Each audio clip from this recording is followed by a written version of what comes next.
Любительский спортта қысымға қысады сені. Жеңіп тұрған жекпе-жектерін бермейді.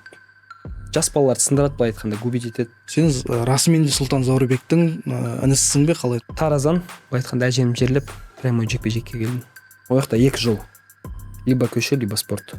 Жастық шағында. Қазақстандағы алғашқы дебюттік жекпе-жегің жаңа Өзбекстан өкілімен болды. Асатбек Бабакуловпен қазақ, өзбек қай бокс мықты деген сияқты. Ергеш, готовься, бауырым. Эти кулаки ждут тебя.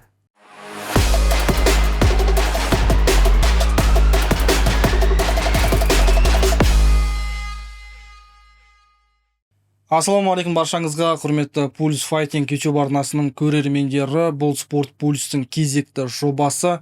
Видео басталмай жатып біздің арнамызға жазылыңыздар, өйткені алдағы уақытта қызықты сұхбаттар, подкасттар тек қана осы арнамызда шығатын болады.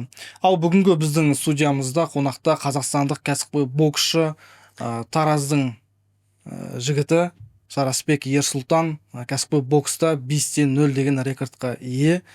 Жеңілістің дәмін татып көрмеген. Ерсұлтан, қош келдің студиямызға. Ассалаумағалейкум баршаңызға.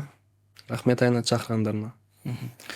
Ерсұлтан, енді бұл алғашқы сенің шығарылым, алғашқы подкастың ғой, енді келіп отырған. Өзің жайында айтып өтсең, жалпы боксқа қалай келдің, бұл спортқа? Бұл спортқа 6 жасымда келгенмін мен. Бала кезінде 6 жасымда анам алып келген. Басында қызық историялар болған бізде. Ең бірінші мені апарған секциясы анашымның бальный танцы болған.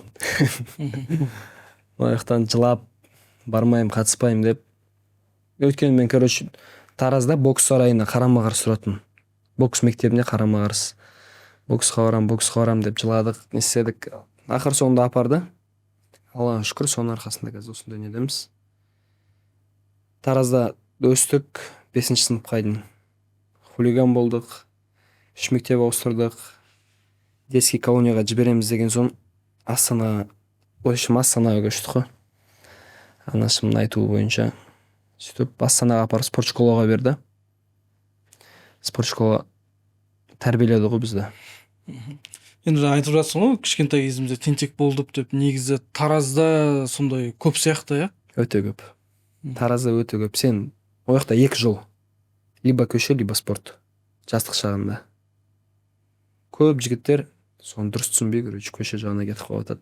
Хоть спортта жолы жақсы келіп жатқанмен, көшені таңдап кетеді. Мен ойымша ол өте дұрыс емес. Көшеде біраз таланттары бар дейсің ғой негізі, спорттағы. Өздерінің таланттарын сол жақта губить етіп қойып отыр ғой. Көп спортсмендер. Өзім білетін де спортсмендер көп. Чемпион Азии не, бірақ көшеде жүрді. Біраз жас жігіттер мықты. Өзім таныстарымда бар, например. Барынша стараться десін енді. Айтуға не істеуге. Бізде Аллаға шүкір спорт школада жүрген соң ағаларымыз болды. Жол көрсететін, айтатын, көрсететін. Соларға қарап, равняться етіп өстік. Енді осыдан 1 жыл бұрын өзіңнің кәсіпқой бокстағы дебюттік жекпе-жегіңді өткіздің. Өзбекстанның өкілі Асатбек Бабакуловқа қарсы. Негізі дәл осы кәсіпқой боксты таңдауға не түрткі болды? Өйткені әдетте біз енді сен жассың ғой. Көбісі әуесқой бокста өзін жетілдіргісі келеді. Сен не үшін бірден кәсіпқой бокста өнер көрсетуді таңдадың?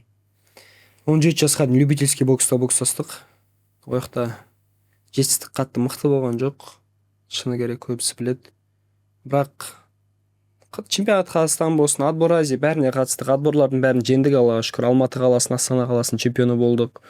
Бірақ любительский спортта қысым қатты. Қысады сені. Жеңіп тұрған жекпе-жектерін бермейді. Жас балаларды сындырады, былай айтқанда губить етеді. Сондықтан желание болған жоқ уже. Мен вообще бокстан кетем деген ой болды. Өзіміздің жерде өзбек боксшысына жеңсін бер жерді. Сөйтіп 2-3 айдай ойландым, жүрдім. Қоятын шығарым деп ойладым. Мен өз арманымды былай айтқанда қалай тастап кетем деген ой болды да менде. Сөйтіп еске түсті, бала кезімнен мен өзіміздің Ген ағамыздың бойын көріп өскем. Ең бірінші жарысым 9 жасымда болған. Ол кезде де мен, например, Қордай қаласына бардық республиканский турнирға. Маған шлеммен майканы кигізген кезде мен таңғалғам. Точно бокс мен қайқа келдім деп. Сөйтіп өз арманымды сатуға болмайды деп шештім. профессиональный боксты қуам деген ниет болды. До конца барам, мен өзімдікіне жетем. Мақсат қойдым. Кулачкадан бастадық басында. Ең басында кулачкадан бастадық. 18 жасымда дебютный бойымды өткізіп алдым кулачкада. Рух деген организацияда. Сол туралы да толығырақ айтып өтсең болады, өйткені қазір чемпиондық белбеуге үміткерсің. Осы жылдың соңына дейін сен чемпиондық айқасқа шығуың керексің. Сол рух лигасындағы қарсылас кім болуы мүмкін? Сенен басқа қандай үміткер бар? Аллах нәсіп етсе, қазір Оразхан Ергеш деген бауырымыз белбеуді жеңді. Соған настрой ұстап отырық бұйырса. Келесі жекпе-жек обязательно чемпиондық белбеуге болады, иншалла. Соған настрой ұстап отырық. Ергеш, готовься, бауырым. Эти кулаки ждут тебя. Енді бұндай трэш-токтар бұл кәсіби бокстағы, осы кәсіби ММА-дағы бір маңызды дүниелердің бірі ғой. Жалпы өзің негізі жарты бөлігі ғой. Иә, шоу жасауға өзің қалайсың? Трэш-шоу жасауға қарсы емеспін. Жақсы қараймын. Ануарбек мотиватор жүр, например, қазір. Братан, қанша шал болса да, каждый шаг ақша. Дұрыс айтады Ануарбек. Келсем, бетке сұр ағаларымыз көп біздің. Трэш-ток тұршағынан да жасауға болады. Жұман ағамыз жүр, например.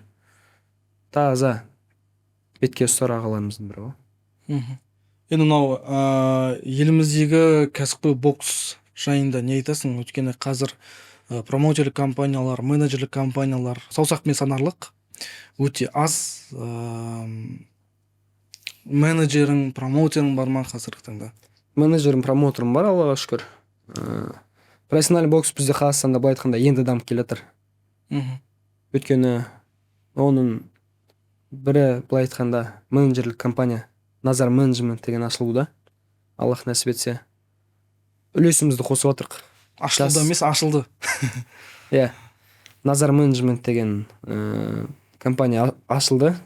Аллах нәсіп етсе, болашағы жарқын деп ойлаймын. Соны өз үлесімізді қосып отырық. Жас таланттар көп бізде. Айналамда әсіресе мен. Соларды тартып, Аллах нәсіп етсе, мировой рингтарға жеткіземіз деген ниетіміз бар. Кәсіпқой бокс Аллаға шүкір жақсы дамуда қазір. Қазақстан аймағында бізде қазір енді өсіп келе жатыр. Одан бөлек міне жаңадан ашылып жатыр неше түрлі All Stars болсын, не болсын. Алдын Fight Nights'та соңғы жекпе-жегім мен Fight Nights'та өтті. Шет елдік организаторлар бізге келіп өткізіп отыр. Хотя оны біз өзіміз осы жақта жасай аламызшы. Неге жасамасқа? Просто қолдайтын, демеу беретін ағайлар жоқ. Там көмегін қосып жүретін спонсорлар жоқ. Ондай болатын жағдайда үлкен шоулар Қазақстанда өтеді деген ниеттемін. Шетелдік мировой уровеньдағы боксерлар бізге келеді деген ойдамын. Аллах нәсіп етсін. Қолдаушы, демеуші деп айтып жатсың ғой. Негізі бұл кәсіби бокста өте маңызды элементтердің бірі. Өйткені енді кәсіби бокс бұл жақта әр қадамның ақша деген сияқты. Өзіңде осы демеушілік жағы қалай? Демеушілік жағы біз только демеу жатырық. Жастарды былай айтқанда. Өзімізде демеуші жоқ. Спортта былай айтқанда еңбек не бәрі өзіңнен, бірақ үлкен бойларға сені шығаратын осы демеушілер ғой, спонсорлар. Былайша айтқанда. Сол спонсорлар пайда болса деген ниеттеміз, Аллах нәсіп етсе. Қалай спонсорлар пайда болады, үлкен жекпе-жектер шығады ғой. Бізде Қазақстанда көбінесе бір-бірін боецтері болсын, нелері болсын, көремаушылық деген бар да. Сондықтан ол нәрсені алу керек деген ойдамын. Наоборот, бір-біріне демеу беріп, арқасына итеретін бір ағалар болса, давай сен жасай аласың деп. Любой адамға хоть новичок боксқа келсін, артында демеп тұратын, істей аласың деген адам болса, ол жетеді бірдеңкеге. Енді 5 жекпе-жек өткізіп үлгердің ғой, оның ішінде 3-еуі Қазақстанда, 2-еуі шетелде, жалпы осы кәсіби бокстағы гонорар жағы қалай дәл осы біздің Қазақстанда? Таза боксшы болып жүріп, жалпы өмір сүруге бола ма деген ғой? Ол тоже кеп спонсорларға тақалады ғой. А так болады, я. Бірақ көп таланттар өздерін осы спортта жүріп, жұмыс жасап, совместно екеуін бірге алам деп спорттарын қойып кетіп жатыр. Өткенде ерте үйленеді, не істейді, семья асырау керек, жұмыс, ақша керек. Сондықтан қойып кетеді. на данный момент бірақ өзім тек қана бокс саласындамын. Жұмыс не жоқ, тек қана бокспен Аллаға шүкір ақырындап осы жолда көтерілеміз деген ниеттеміз. Сен енді жалпы негізі тур әлпетіңе қарап, көбісі айтып жатады Сұлтан Заурбектің туған інісі деп. Енді сені тиктоктан, инстаграмнан енді бақылаймыз ғой. Комментарийда ашып қалсам, осы сауал міндетті түрде қойылады. Сұлтан Заурбектің інісі ма мынау деп міндетті түрде жазатын адам табылады. Енді осы туралы осы сәтті пайдалана отырып сенен сұрағым келіп тұр. Сен расымен де Сұлтан Заурбектің інісісің бе, қалай, туысқандық қарым-қатынас бар ма әлде? Ешқандай қарым-қатынас жоқ ол кісімен. Өзіміздің спортта жүрген ағамыз, екеуміз бір салмақтамыз.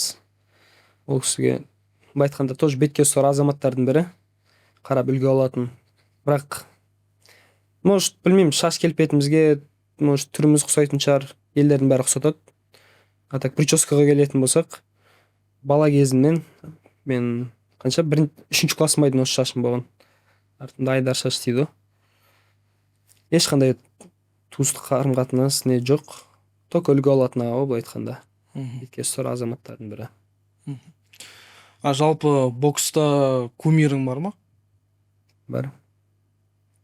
Флойд, Мани, Мейвезер. Соларға равняться етеміз. Бұйырса олардан асамыз деген ниеттеміз иншалла. Енді бір уақыттары сені Данияр Елеусіновтың туған ағасы Дәурен Елеусіновтың қасынан үнемі көретінбіз. Жаттығуды сонымен бірге жасайтынсың. Қазір ол кісімен жұмыс жасап жатсың ба қалай? Қазіргі таңда, я. Өзім ағам ол былай айтқанда. Сол кісі профессиональный боксты былай айтқанда қыр-сырын ABC дейді ғой, әліппесінен бастап көрсетіп отқан сол кісі маған. Басында маяқта бізде Алматыда да бар. 2-3 профессиональный боксерлар, солармен кішкене бой көрсетіп не істеңіз өзімді ойлаған, мен бұл профқа шығу керек, ойбай мен профессионалмын деп. Дәурен ағамызбен сөйлестік, ақылдастық, Астанаға баратын болдым мен. Ол кісіде лагерь өтіп, келесі жекпе-жектерге дайындалатын болдым. Сөйтіп Астанаға келдім, әліппесін ашқан кезде мен таң қалдым. Дәурен ағаның багажы деген ол реально мойындайтын нәрсе.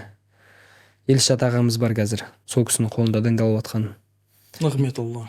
Елшат Нығметолла, я. Ол кісі келді, бір айдың ішінде кәдімгідей рост oldu. Прям басқаша жағынан көрдім мен онша.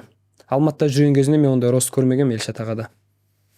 Сондықтан Аллах нәсіп етсе Дәурен ағамен в дальнейшем жұмыс жасаймыз, обязательно. Ол мен ағам, жол көрсетіп жатқан, профессиональный бокстың қыр-сырын үйретіп жатқан, школамды қойып жатқан профессиональный бокстың. Жақын арада өзім Астанаға кетіп баратырмын айтқан сол кісіге. Алда жекпе-жектер көп, дайындалу керек. Дәурен ағаға тек қана алғысым шексіз. Бұл видео біздің достарымыз Париматчтың қолдауымен шығып отыр. Олардың телеграм арнасына сілтеме комментарийде бекітілген. Париматчтың телеграм арнасына өте отыра сіздер олардың ұйымдастырып жатқан акцияларынан хабардар бола аласыздар. Енді алдағы жекпе-жектерің жайында айтып өтсең, қай уақытқа жоспарлап отырсың? Қазір Қазақстанда, бәлкім шетелде? Алда предложениялар түсіп отыр ақырындап шет жақтардан. Келесі жекпе-жек шет мемлекетте өтеді деген ниеттеміз. Переговорлар жүріп отыр, Аллаға шүкір. Ожидайте. Жақында қызық болады. Енді Өзбекстанда сен 2 жекпе-жек өткіздің, және Қазақстандағы алғашқы дебюттік жекпе-жегің Өзбекстан өкілімен болды, Асатбек Бабакуловпен. Енді өзбек боксын жалпы өзің жақсы білесің деген ойдамын. Қазір бізде көп салыстырулар жүреді ғой. Қазақ, өзбек, қай бокс мықты деген сияқты. Өзің ойыңды айта өтсең осы жайында. Өзім ойымды айта кетсем, әр боксер әртүрлі. Әркімге әртүрлі дайындалу керек. Подход іздеу керек. Әр боксер бірдей емес былай айтқанда. Школа бокса бізде 2 түрлі, және характер жағы. Бізде қазақтар характердің арқасында отырмыз, Аллаға шүкір. Олар да характерге салады, төбелеседі, грязный бокс көрсетеді. Өзбекский стиль сонысымен дамыған ғой былай айтқанда. Барлығы өзбекский бокс десе грязь істеріне өтеді. Бірақ мен бойымда ондай байқаған жоқпын. Өзбекстаннан да достарым бар, боксерлар жақсы. Аюбов Алишер деген финалист чемпионата Азии по молодежке мықты. Бұйырса, ол жігіттерді шығарамыз иншаллах. Салыстырмалы түрде айта кететін болсам, ондай қатты айырмашылық сезбеймін. рингқа кірді, просто жаусың болды, шығасың, рингтен кейін доссың. А так Асатбек Бабакуловпен бойымызға тоқтала кететін болсақ, вообще ойдағыдай болған жоқ. Вообще ойдағыдай болған жоқ ол жекпе-жек. Өйткені тренировочный процесс уақытысында мен бірақ спарринг өткіздім Дәулет Дәукенов ағамызбен. Сөйтіп әжем ауыр халде Алматыдан неге Таразға қарай келді, больницалар қабылдамай. Өзім нағашы апамның қолында өскенмін, өте қиын жағдай болды ол. Әжем жаман аурумен ауырды. Больницалар қабылдамағаннан кейін Тараз қаласына өзіміздің ауылымызға жіберді. Астанада тренировочный процесс лагерь уақытысында тренировкам тоқтатып, әжеме баруым керек болды. Әжем марқұм болды сол күні. Жеттім, әжемнің қасында 2 күндей болдым. Қолымда қайтты бұл айтқанда. Әжем Таразда 7-сін өткіздім, бейсенбілігін өткіздім, сөйтіп Тараздан айтқанда әжем жерлеп прямой жекпе-жекке келдім. Психологиялық тұрғы бойынша айтқанда қысым болды маған. Енді жекпе-жекке дейін туған жақының қайтыс болуы бұл кәдімгідей әсер етеді ғой? Әжептәуір әсер етеді. Оған себепкер болдыңыздар. Жекпе-жек мен ойымша былай вообще ойдағыдай болған жоқ. Дәурен ағамен отрабатывать еткен нәрселеріміздің біреуін істей алмадым. Чисто өзім бұрынғы боксым болса болдым да. Енді айтып жатсың ғой, жекпе-жек барысында сол жекпе-жекке дейін әжем қайтыс болды деп, енді ол рингтің ішінде қандай ой болады, енді қайта-қайта бір есіңе келе беріп, әсерін береді. Қалай әсер етеді? Потому что сен оған дейін психологический сен давление болады. Как-никак сен қанша дофамин тастап кетеді ана жерде. Неше түрлі өкініштер болады, не көзге жас келеді, қысым болады. Сондықтан толық форманда келе алмайсың рингқа. Рингқа келесің, рингта да ойлар келеді неше түрлі. Қиын. Есілден, енді қазір өзіңнің отбасылық жағдайын, бойдақсың ба, үйленгенсің ба, қалай? Қыздар қарайды өткені сені? Былайша айтқанда, семейный положение. Бойдақпыз. Ойда да жоқ қазір үйлену деген. Бірінші очередь бізде мақсатқа жету профессиональный бокста. Өз ойым, спортта жүрсің ба? Үйлену не болатын болса, тұрмысқа тұратын болсан, өте қатты мешает етеді деген ойдамын. Сондықтан қазір ойда жоқ. Былтырлар ойда болған. Үйленеміз ба деген варианттар да болған. Қазір тоқтаттық ондай нәрсені.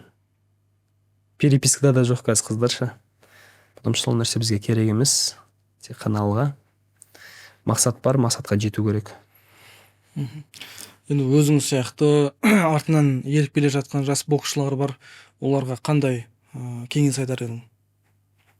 Кеңес көп қыдырмаңдар. Дисциплина дейді. Дисциплинаны обязательно сақтау керек. Уақытында ұйықтап, мелатонинға толы болып жүріп, окружение дұрыс таңдап, көшеде көп жүрмеу. Сол. Алға мақсат қойдың ба, жету керек. Жалқау болмау керек деді. Жалқау болмау керек. Жалқаулық бәрімізде бар. Соны жеңіп білу керек. Нәпсіңмен күресу керек. Сен өзіңді қашан жеңесің, сол кезде рингтаған жеңесің. Өзіңді аямасаң, сен рингті аямайды ешкім. Енді шығарылымның подкасттың соңында біздің көрермендерге айтар сәлемің болса жолдайтын мархабат. Дөнен Бақыт көкеме рахмет айтқым келеді. Виктор Катачигов, Жұман Жұмабеков ағаларыма, Айдос бауырыма, Жампис ағама, Айнат саған рахмет айтқым келеді. Осында жерге шақырып подкастқа. Аллах нәсіп етсе, біздің өмірімізбен следите. Инстаграм бар, қараңыздар, көріңіздер. Үлкен результаттарға жетеміз деген ниеттеміз, Аллах нәсіп етсе. Баршаңызға ассаламу алейкум. Енді бұл спорт пульсте жалғыз танымал тұлғалар емес, сонымен қатар осында Ерсұлтан сияқты біздің талантты спортшыларымызды да шақырып, демеу беріп, қолдау көрсету біздің мақсаттарымыздың бірі болып табылады. Сондықтан осы боксшының бақылаңыздар. Өзі айтқандай жеңіліссіз сериясы бар. Тек қана жеңіспен келе жатыр. Айтқандай 5 жеңіс, ешқандай жеңіліс жоқ. Сондықтан Ерсұлтан уақыт бөліп келгеніңе көп-көп рахмет. Судьямызға алдағы уақытта сені тағы да біз күтеміз. Жарқын жеңістеріңмен бізді қуанта бер. Әмин. Рахмет үлкен. Ал сіздер біздің арнамызға жазылып, комментарийлеріңізді қалдырыңыздар. Аман сау болыңыздар.